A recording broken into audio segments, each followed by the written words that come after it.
Amar had always lived among concrete and noise. Life in the city taught him speed, comfort, and certainty. Nature to him was something to be visited, not understood. Bodhi too was a city dweller, but stories from his village-rooted relatives had quietly planted different ideas in his mind. When Amar and Bodhi set out on their hike, the forest felt welcoming.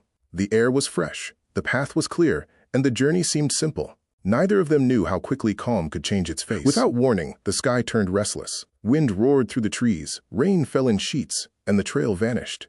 Instinct took over as they ran, not knowing where the path led, only knowing they could not stop.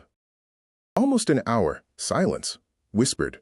The storm moved on, leaving the forest unfamiliar and still. They were alone, surrounded by trees they could not name, on paths that offered no answers. Time passed slowly. Hunger arrived, heavy and demanding.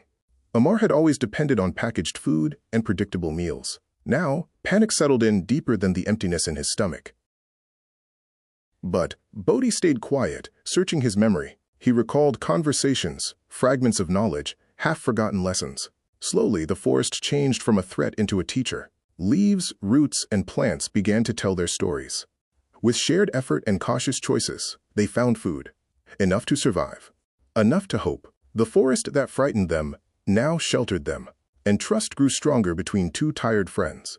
On the third day, unfamiliar voices broke the silence. Other hikers had found them. Help had arrived, not as rescue alone, but as reassurance. The journey ended where the forest met human life once again.